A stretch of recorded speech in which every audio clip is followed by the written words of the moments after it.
Hello, everybody, and welcome to the podcast. Hello. Yeah.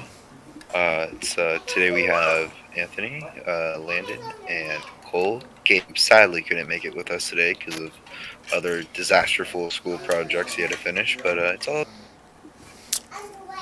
It's a rough time. hmm So with that, I guess we'll be beginning. We're going to be starting, I guess, on the different topics. First one I want to start talking about possibly is the something we can all, I can think, relate to is talking about how uh, we have like all of our tests end up landing on like either the 14th or Wednesdays, and I was wondering how you guys felt about that and how they line hmm up these college tests on the same day. I definitely can see sometimes a lot of work can all land due on the same day. As, for instance, this project we're working on, I believe, is doing the 17th, and I know some kids are doing 15th. some. Oh, the 15th? Okay, sorry. Yeah. Some kids are doing their Middle Eastern culture and history projects right around now, and other stuff. Yeah, it's the same for us in Spanish 3 because we have a presentation that we have due on Wednesday, at least for A days. Yeah. Yeah, I had the Middle Eastern test due that same day, along with I think a project in ACAD and a write up in government. Mm. Which I mean, like the write ups and stuff makes sense, but I think like we all kind of like agree when like we get these major tests or even quizzes that are a large part of our grades and they line up. It's really inconvenient. Yeah, it seems like I always have a lot on my plate or nothing. Yeah, yeah. I think, what was I thinking of?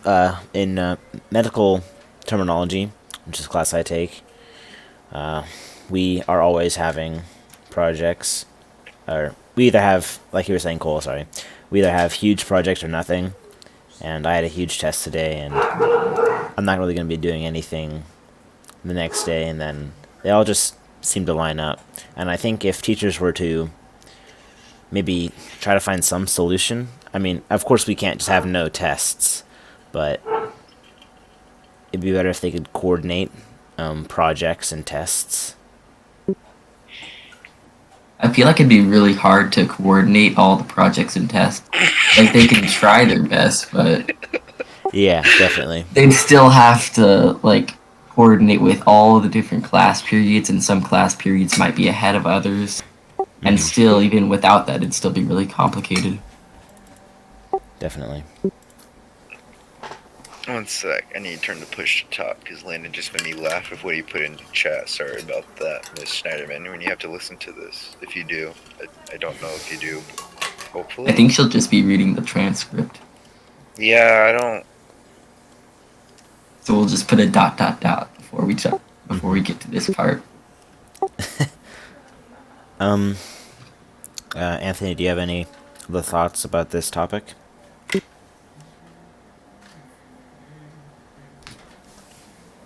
Hello. Yeah, Hello? it's Yeah, we can working. hear you. Oh, okay, just making sure my push to talk worked. Okay. um, I honestly think that no, I think we kind of covered it. I think that like now kind of leaving from the school, and I was Chloe. You said you had something before we started to talk about. Hmm? Before we started recording, you said you had a topic you want to talk about that you wrote Oh, your yeah. essay, I believe, on. Yeah, so my next topic, or the next topic we'll talk about, is trail maintenance and Mm. how, uh, like, it's declining because there's getting less funds to the Forest Service in Idaho.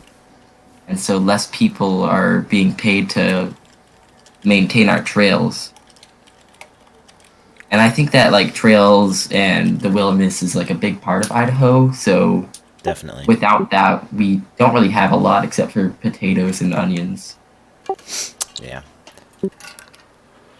Yeah, I do agree like that. I'm actually making a infographic on something kind of similar to that, but it pertains more to like preserving things, and it talks. One of the things I kind of Hmm talk about is that goes along with that is like the treatment of for these fish that were well, this was done by a person like being immature and because of this, sorry, I had to hit the space button again. And because of their actions, what happened is they messed with some valves, and they ended up killing, I believe, 700,000 salmon. Jeez. Just becoming mature in a fish hatchery that was going to be released into the wild to help preserve them. And I think they were saying it delayed them by 20 to 25 years to get back to those numbers. Wow. That's terrible. How And long ago was this? this was just this like last like this was January 15th, 20. That was about a year ago, so pretty recent. Yeah, yeah, it wasn't too long ago, and I think that kind of connects to, like the trail maintenance and how like if people I feel like it's like individuals can do a whole lot for it, but I feel like ignorance Mhm. and people ignoring the fact of these issues, or like Yeah. recklessly driving or burning out on trails, like in either ATVs, which shouldn't be on most hiking trails in the first place. Um, because of their actions, they're ruining it for everyone, like this man did with the hatchery. Yeah. Yeah, especially now that like they're getting less money, they have to pick Yeah. and choose exactly which trails they want to maintain. So now more than ever, it's important to keep the trails good for as long as you can. So not going on them when it's raining or muddy. Yeah, and I feel like it's almost common sense, and it's kind of like it's disappointing to see how uh, negligent, Negligent. Negligent, yeah. negligent. Thank you. That word. To see how with that word, to see how these people just kind of ignore this issue that's happening, and like if they just kind of took a second to think about it, it wouldn't be an issue. I think a lot of kids, or anyone really, just sometimes don't care about the wilderness. And also, I was looking on the National Wilderness Stewardship Alliance, and the National Forest Trail System Stewardship Partnership funding only gives 0.5% of their budget towards trail maintenance, which comes out to about $400,000. Wow, even I thought it was more than that in the research I did.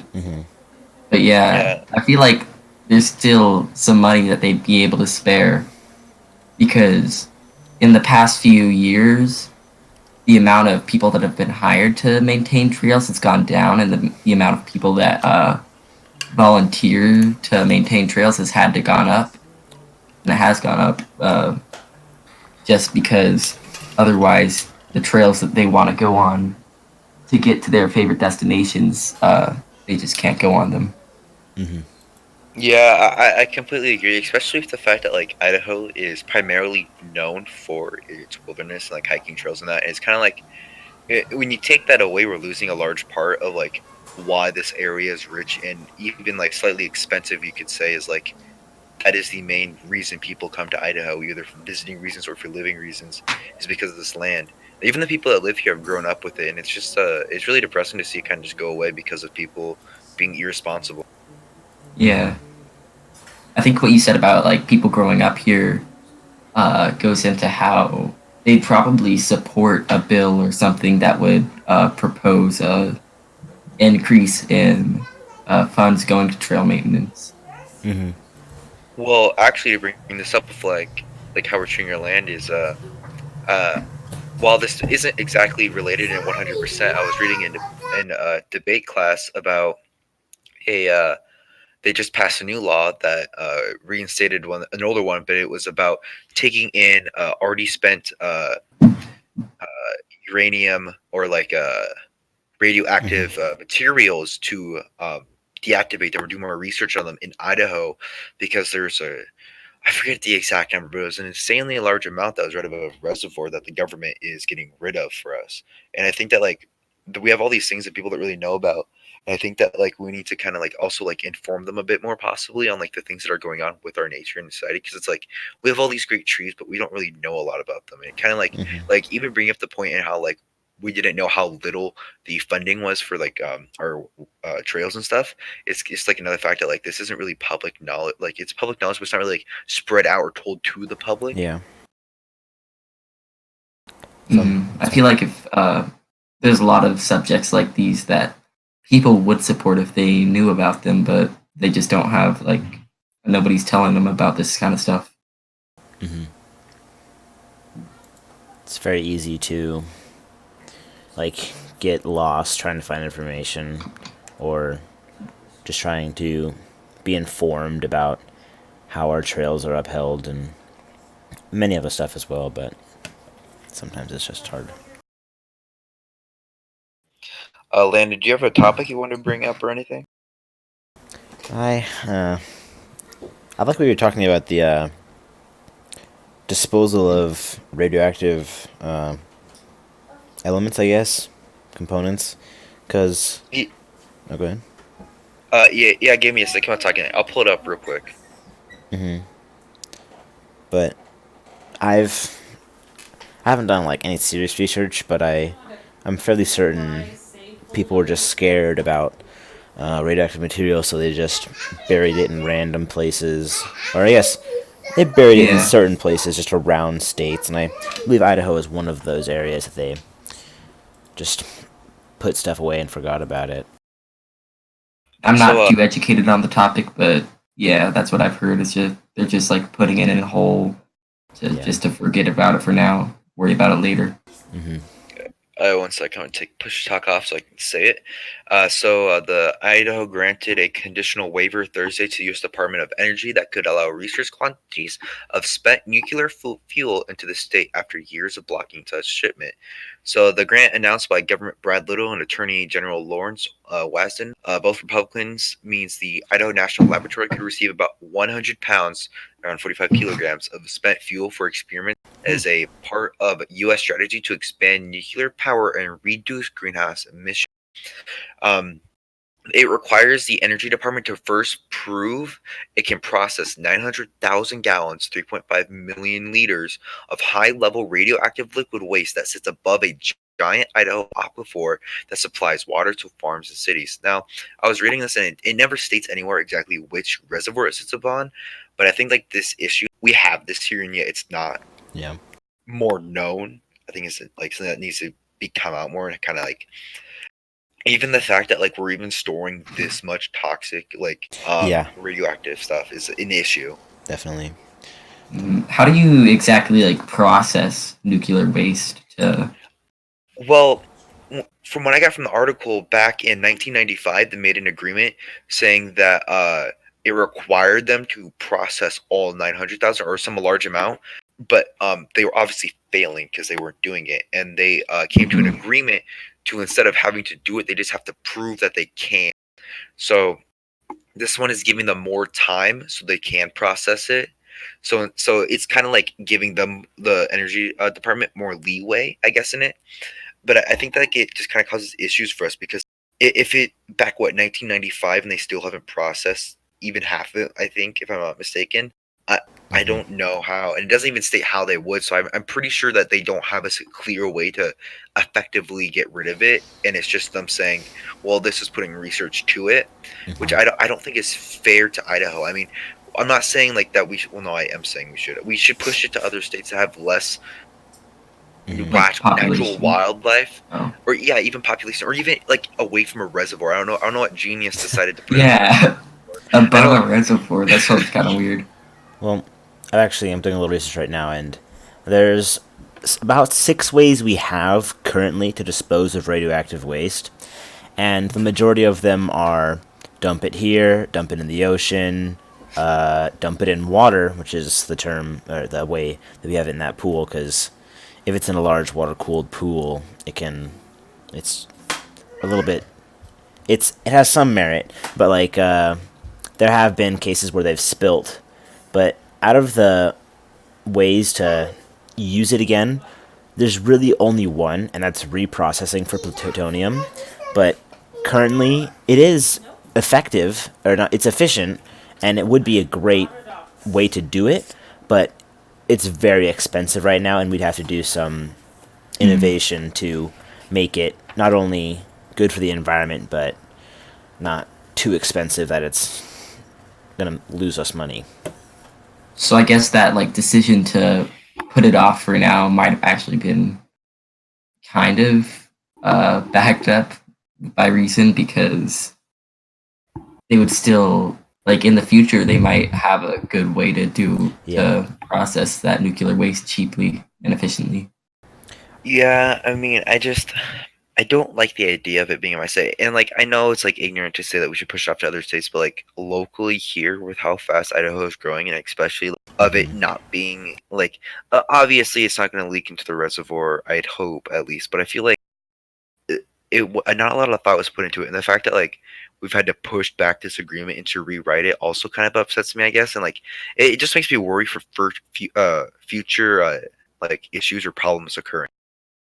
I think people are scared of spending the huge investment of actually researching how to make plutonium reprocessing worthwhile.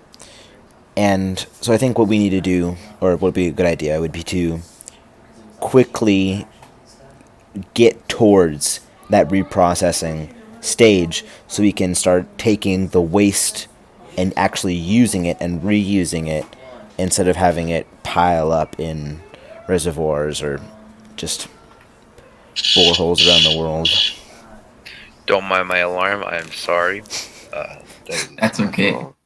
I have another one's coming up in about 7 minutes. You can turn this off. But like another thing is like Idaho, like we benefit very little because like like right here, this is the first 100 pounds of spent fuel would come from Byron Nuclear Generating Station in Illinois. It's like we're taking. Like it's not even like we're getting the energy out of this, and I feel like it's kind of like a blunt end of the deal that like we got the short end of the stick. I bet Idaho's like getting paid to, like, the state's getting paid to Store. dump the waste. So that might be a plus. Like, you see it that way.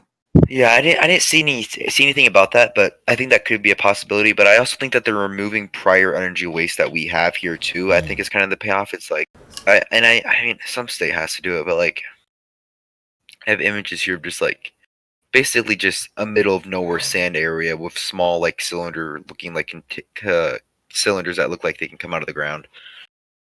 I definitely think if we can find a dead zone, or at least an area that is not populated at high capacity, then that would be a fairly safe place to put, just temporarily, store our waste until we can actually use it again.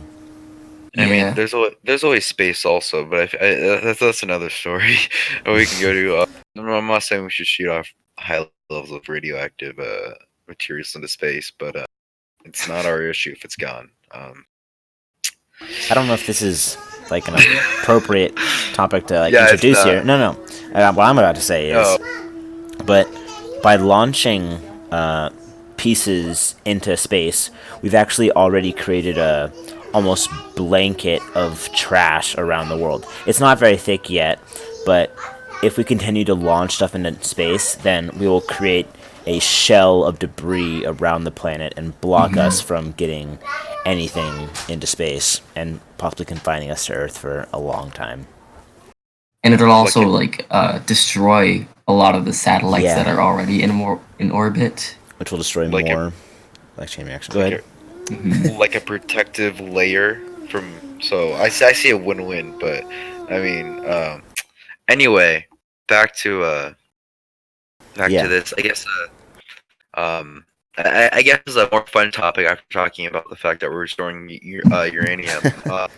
How do you guys feel about the new growing businesses in Idaho and on the like that topic? Like, do you think it's positive they're getting new businesses? Because on the topic, I remember seeing Gina Johnson, who just went from here, talking about how she wanted more long-term instead of short-term businesses, and she kind of complained on that a little bit. And I was wondering if you guys thought that had any merit to it, along with just in general the new businesses popping up. Like around Eagle where I live, there's been a lot of growth, and by the place where my grandma lives, especially, there's been like the T Sheets building and a new movie theater and like a new shopping division, I guess I'd call it, popping up. and I didn't really see a problem with this until I'd actually gone over and purchased their products, and I don't think it's the same with every single other business that's popping up, but these Of course. seemed like they were just uh, expensive and not very good, in my I feel like opinion. I feel like that's just Eagle though. Yeah. I wouldn't know. I kind of agree with what Cole said, or maybe what you implying, but it's no use to have a new business start up only to sell low quality products for a high price. I definitely think business is always good. More business, more money, and Hmm. money makes the world go round. But if we could help, or maybe just encourage businesses to set up for long term success and actually like helping or I guess pleasing people who live near it and benefiting the community, then that would be a good business model, and that would be good business, I think. Yeah, I mean, like personally, like I do live in Kuna, and it is farther away from the Meridian, Boise, Eagle area, and I see a lot of businesses pop up, and a lot of them start closing, and I feel like while it is good, I feel like the issues of like because I think like I know one pizza joint that is closed, and there's been 4 or 5 that have opened in that same place, and it's just like one after another that they open and close, and I feel like they learn after one, like or learn after the last person that closed it. Maybe pizza is the best spot there, but I also feel like sometimes these new businesses just aren't needed, and like I agree with the growth of it, but like I'm more worried for the debt that people are taking on and the issues economically that happen for them. Hmm. Yeah, I feel like for a lot of these places, I go there once just because it's the first time I like just when it opens to check it out and see if it's any good. And then I don't really like it and I never come back. And then eventually that place runs out of business and a new place moves in. Yeah, and I mean like I feel bad in a way, but I also feel that when we have all these different businesses, we don't need them all, and Mm, that everyone's going to pick one to really go to. It's like it's a reason why we have iconic places we go to, like as stores we go to Walmart, and why Walmart yeah, stomps out all of its other competitors. It's because it's cheaper and it can offer those things because of time. And like, I do agree that new businesses should open up. Like on the opposite side of like convenience stores, my family just opened up one for custom carpentry, and we're doing that, and that's very active. And while there are a whole bunch of them here, we are still getting work at a good rate almost every single day. We get house offers. And it's like I feel like it just kind of depends what we're opening them for, but I feel like when it comes to like food stores or even others, I feel like I don't know if Idaho necessarily needs them. We need the new jobs, we need the new like we definitely. need the new businesses and the money flowing, but I feel like we need to look at what's being opened up and hope and like I think the Yeah, public can be educated in some way. I don't know how. It's just me spouting nonsense basically. Yeah, I feel like quality. businesses are just opening up because they see the new boom in population from people coming from California and other states to Idaho, and they want to capitalize on that, but they don't think it through, and it just blows up in their face. Um, kind of what Anthony was talking about. My parents have started a kind of little magazine chain. Not, they're doing, they're part of a bigger company, but he is the overall publisher and stuff, and we're having some trouble making a ton of money. We're still getting business, of course, but so I don't. I definitely think it's a good idea to focus on quality, but it's also coming into question: can we deny people the right to open up a business they want, even if it might not work out completely? No, I don't think that we have the right to say no to people wanting to open up new businesses. Like, well, at the moment, my family's business is doing decently well. I mean, for what we're doing, because it is carpentry, it is a hard job, but it does pay well. It is very labor Mm-hmm. intensing, but it is our main job, like income for my stepfather. It's like doing in that, like like it's risky to start the business. You have to leave the other Yeah. company is working for, and I feel like there's great reward, but there's also great risk because Hmm. there's hundreds of thousands of dollars that are put into at least ours for our equipment. I think spent like 60 grand on just some of the equipment over time to buy it for that, um, and that's not including what he had prior to wanting to open it. And I think that like we can't stop them from doing this. People are going to have ambitions, like Hmm. me and your family. American But I dream. think that yeah, I mean, it's a possibility of it happening. Not a guarantee though. But and I think that we can't stop them. But I think it is an issue with like what we need to prioritize. I think as a community is that like we don't need some of these like some of these like we don't need 1,200 pizza places. It's like Yeah. I don't even really go to Yeah. a lot of pizza places. I'm gonna order Papa John's and I'm gonna sit at home and do nothing Yeah. because Papa John's delivers to me. I don't know. It just kind of turned into a rant. I mean, like this is what I feel and like I agree, but I don't know where this is going at this. Yeah, to me as well, a lot of the businesses that are opening it, at least in my area, are all mostly restaurants. And like I said, you go there once, it's not any good, and they don't give me business and they close down. And I feel like we don't need any restaurants, like Anthony said, but there could still be, they just need to really think through their options before they start opening up a business just to make bank off the booming population. Yeah. I definitely. I think capitalism will make businesses fail or succeed depending on how good their quality is. But if there was a way to, I guess, cut out the middleman and accurately tell how a business will do, I don't know if there's any way, but that would be a benchmark because like those pizza places you guys go to, if their quality is low, then they will never have a chance against other companies.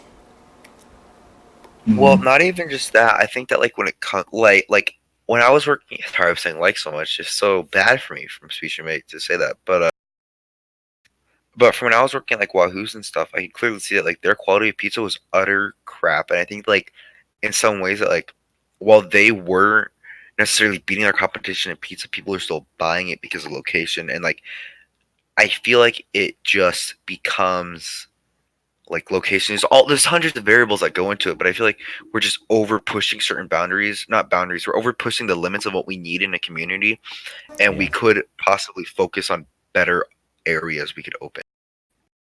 Do you guys think that there's any solution to this problem of a bunch of businesses opening and closing? I, Honestly, no. I gotta think of one maybe. Like Anthony was talking about, we don't need 2,500 pizza places.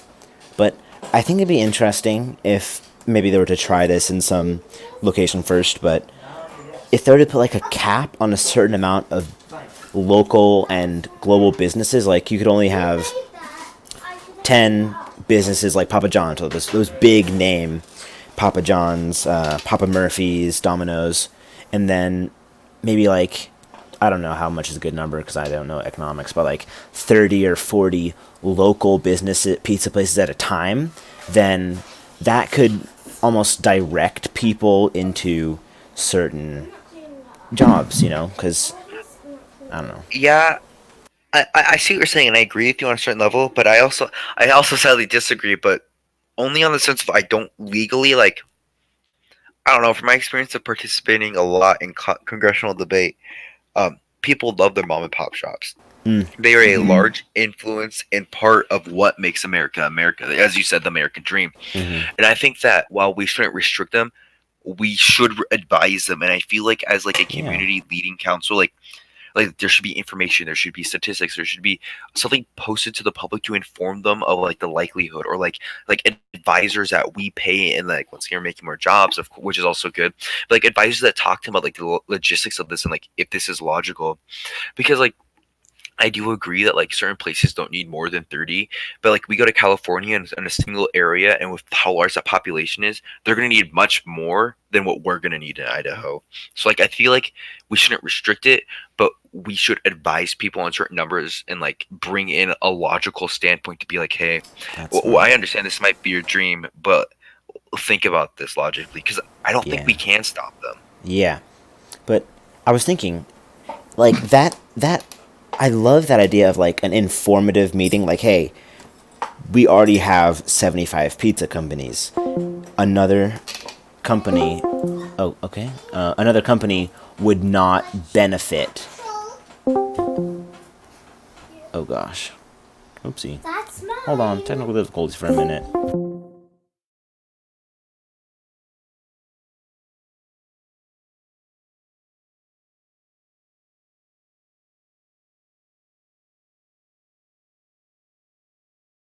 I'm sorry, my internet just cut out. Okay, sorry guys. My internet cut out for a little minute, but we're back. Is the recording good? Yeah, we're still clean. That's there. Okay. I'll just continue where I was. Yeah, minor setback, but an informative meeting of like almost statistics. Like, this is how likely a pizza company will be to succeed after we've hit maximum capacity. And then they could say, like, it's really not a good idea. And then, of course, if they wanted, they could go out and they could try. And they may or may not win or fail. But it might help reduce the stream. And I mean, like, this is already a job, if I'm not mistaken. Because it's what I wanted to be when I was in middle school. And it's kind of the same. I forget the exact name of it. But basically, larger companies hire people that are really good at math, and they bring up statistics, graphs, and they predict how the company is going to be doing in money and profits. And like, well, you can't pay for this service. I think that like as like a community, we'd have to charge for a little bit. But I feel like we could offer a cheap, affordable version of this through the city. That way, the city is not only making money in itself, but we're also providing jobs and better security for others. What are your thoughts, Cole? I was thinking about how, like, at the moment, Eagle's grown a little bit, and like Places United have grown a little bit, and these new stores aren't really working out very well. But as the population continues to grow and grow, we're gonna need that those new businesses, and so then they'll be successful. But at the moment, they're not really working out. Yeah, and I mean, I feel like that sadly will be the situation for like the community of Idaho when it comes to businesses, is that like businesses have to fail. That's economics. It's like you need, like, people are going to be successful, people are going to be failing. Well, that's not really economics, but that's just the way of life. It's like you can't be sure, and that's why like opening a business can be super rewarding. Also, sorry if I sound a little stuffled. I'm eating sunflower seeds. I got hungry, but yeah. Well, one sec. Okay, there you go.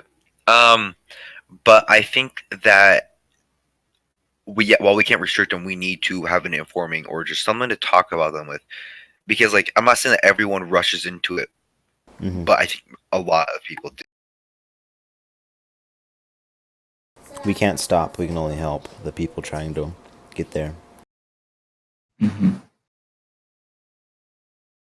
I think that's about all we have to say about this topic. We kind of built it for a few minutes. Oh yeah. We can move on. Real quick though, Landon, what are we doing on time? We are 37 or 35, 6 minutes in. We can keep on going a little bit longer. I feel like we kind of like ranted a little bit on a couple. What mark do you guys want to hit? I don't have any more topics that I'm thinking of. Shh, don't admit that. Don't admit that. Well, recently we talked about a really fast, fun topic, and then a really fast, serious one. I just saw an ad for a GameStop, and I think they're trying to come back. You know, I don't know about you, but they were trying to advertise like, what new game was it? It was it was a new Star Wars game. Go buy it there, the physical copy. And I was like, GameStop, I haven't seen an ad from you since like 2010. What are you doing? GameStop, I feel like that kind of business is outdated, and it's not gonna be coming back anytime soon, if ever, because people can buy digital copies of games. Definitely. And if they do want like a hard copy, then they can go on eBay or some other site and get a better price. And even for selling, like you'll get a better price for selling on a different website or platform because GameStop doesn't give you anything. It's definitely. And Oh, go ahead. Yeah, sorry. oh yeah, I think the only thing that GameStop's really good for now is like selling merchandise and kind of events for games. So I feel like if they doubled down on that and had it more as like a gathering place instead of just a place where they sell games, then they'd have a better time getting people to come into their store. I do think. Even like, or you go, you're good. Okay. It's an ancient store, but there's not a ton of competition for it. There's not a lot of places I know that I can go to buy a Xbox controller or get the new release I wanted in hardback without going on eBay. It needs to change or evolve or have other competitors out there. Well, I feel like when we look at this, like going back to Cole and even the Landons, when you guys were talking about like the local issues of like, well, we could have events there. Like the only events addressing Landon or Cole's idea first is the only events I ever really remember GameStop being used for is with Nintendo DS and for Pokemon Yep. distribution. Yeah, But even then, that's what now I we was just thinking of. yeah, even now We we all just do were. it online. We kind of got rid of it. It's like you don't need the cartridges anymore, which by the way are legal to own, but are super cool to have, and I really want one, but really expensive. And then another thing about the card shop is like we actually have a local thing like that that allows us to go do stuff. Well, it's not necessarily video games; it's board games. And it's called ABU Games, and I go there once in a while. I'm not an avid goer, but I go a couple times a year, and I play Magic the Gathering with some friends. And I think it's a really cool place, and I feel like we could use more of that here, and like to go in because like whether it's like special rooms that they have for Dungeons and Dragons, well, not special, but like they give rooms out to people for Areas. Dungeons and Dragons. They have large rooms for like mini tournaments you can hold. You can even rent or even buy games. They're like really cool board games that usually you'd have to buy online. I do think the video game industry has a lot changing for it because with everything becoming more virtual, a lot of businesses have lost certain, I guess, things like the music industry. Vinyl has become cool still, but less popular, and with a medium that's completely online, like video games, the only thing a gamer has to buy is the system and the hardware. Yeah, and I think even that, like, you can just buy it at a different place. I wouldn't go to GameStop to get a new console. I mean, I could just emulate the console anyway. I don't even need to buy it at this point. But other than that, like I do agree is that like as we grow future like further and like we see in the community like a drop in like vinyl. Well, I don't know. They have more vinyl stores now because people are thinking it's all retro and cool and people want to be hip and crap. But like in practicality wise, like besides that fad that happened, we don't see a lot of these shops anymore. And I think it's going to be the same type of thing as where like cassettes are now useless, and now they moved to DVDs, and now DVDs are becoming useless. We're moving to like digital content on our phones and like Bluetooth and like wired connections. I Definitely. feel like it's just like an evolution that we're taking as a community, and like it's very obvious to see it around us. Yeah, I don't know exactly what direction they'd have to go in to be successful still, but selling hard copies of games and consoles isn't going to work out for GameStop.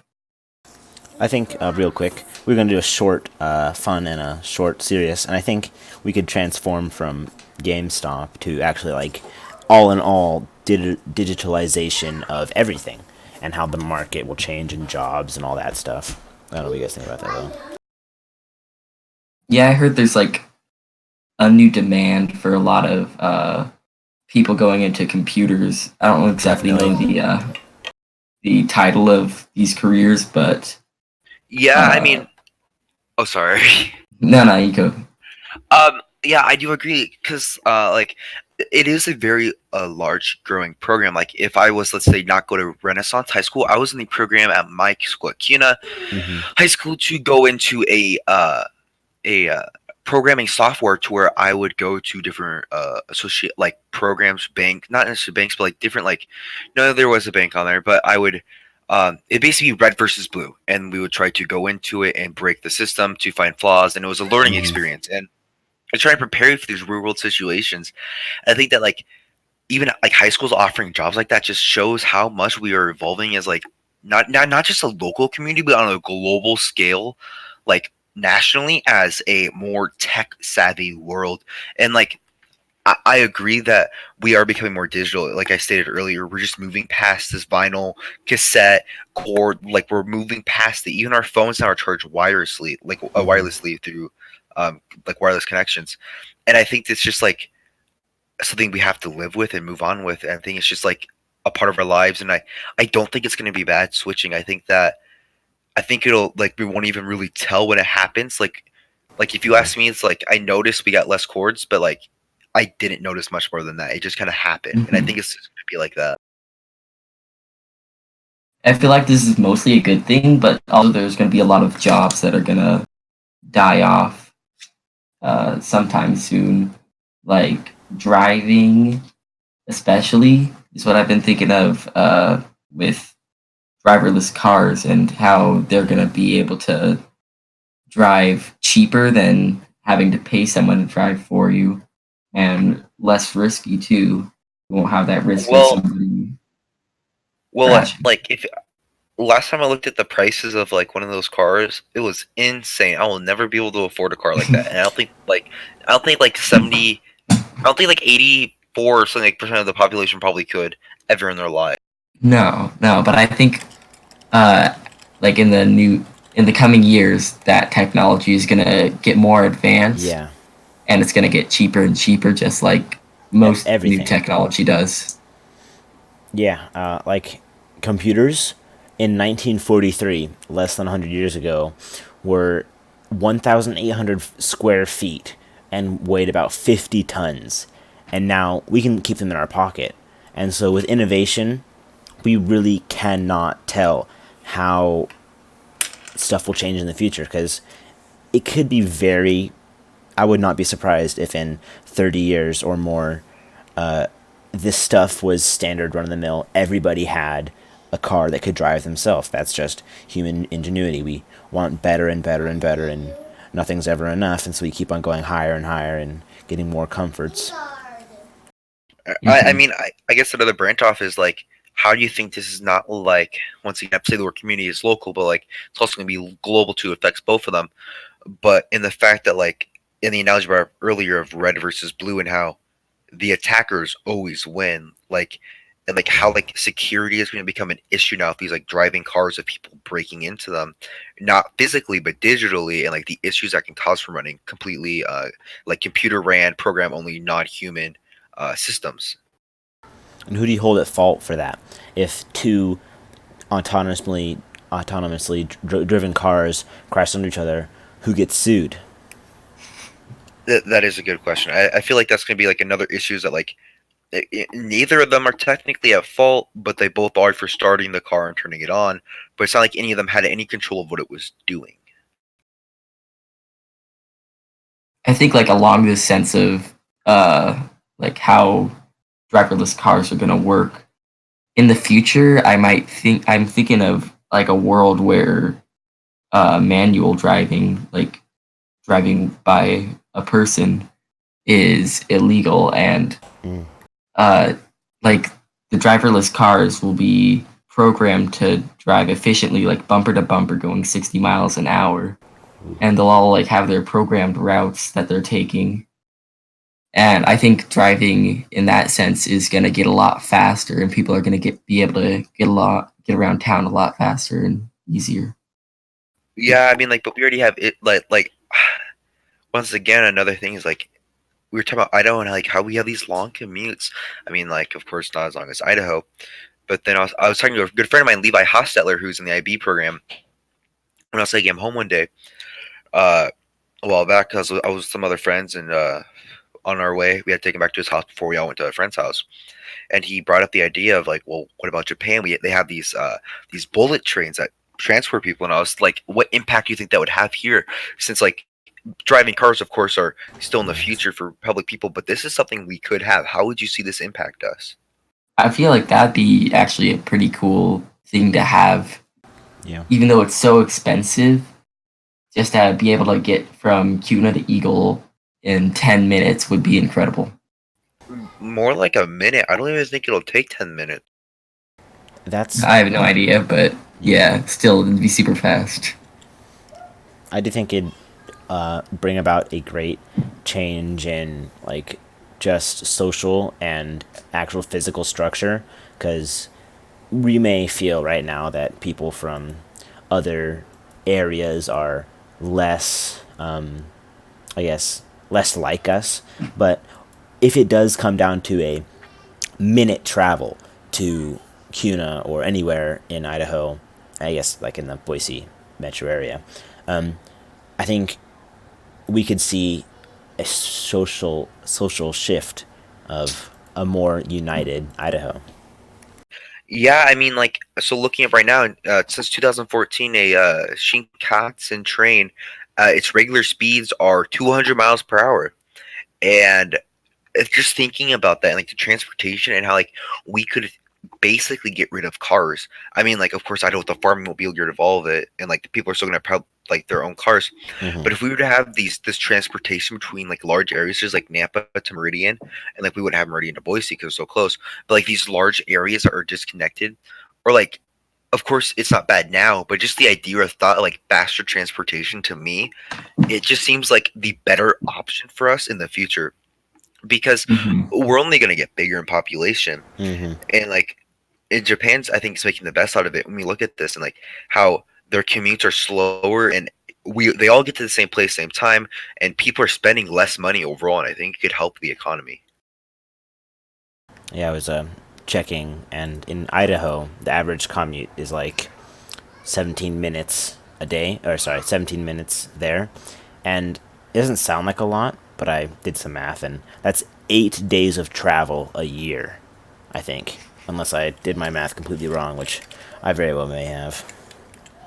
I mean, like that. I mean, like, even then, like I mean, like of course, like California is much worse by probably 12 times, but in like while we don't need it here, I mean, like there's going to be a point, and just like the idea that this could help affect the community.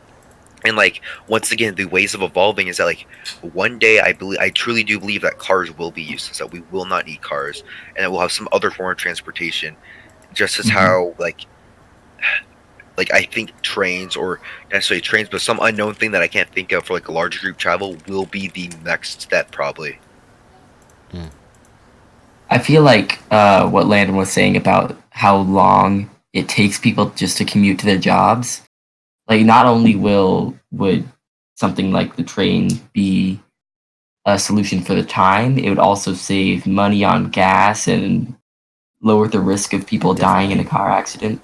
It's a one-time purchase as well. You buy one train, and I don't think they use any fuel, right? Just mags.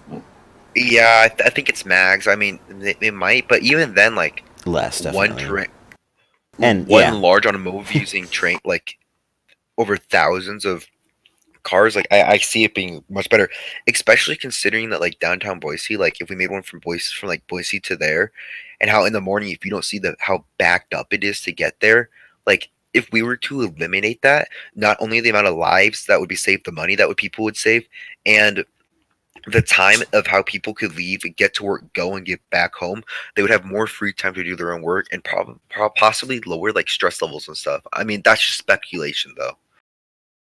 And it also have like an effect on the environment too. Like, think about all those cars driving people to and from their jobs, all like the carbon they're putting in the air, and then think about like one train yeah, going back and forth. Maybe use like electricity, still a lot of electricity, but not nearly as much mm-hmm. fuel as all those All cars. cars.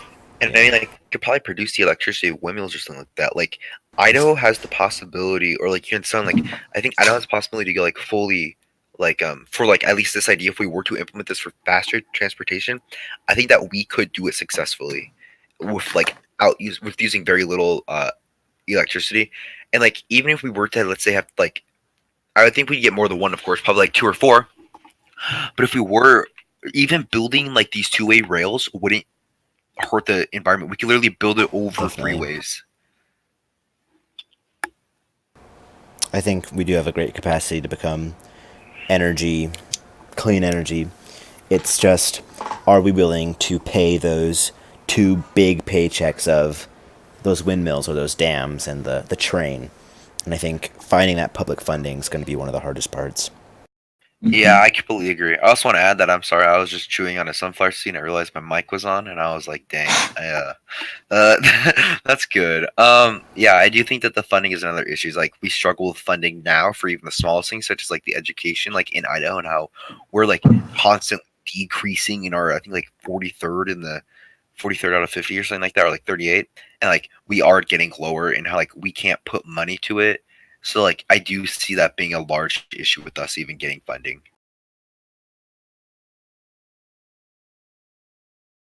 You guys think that's a good place to wrap things up? We covered a lot of stuff. Yeah. Yeah, I think. You good with we on the recording? Yeah. Okay. Well, thank you, whoever Goodbye, listens to Mrs. this. Heinerman. Yeah. Hopefully you listened to the whole thing and got that really funny moment at 33 minutes. I'm ending the recording right now, if no objections are. Yeah, well, Yeah. I would Okay. I would Goodbye.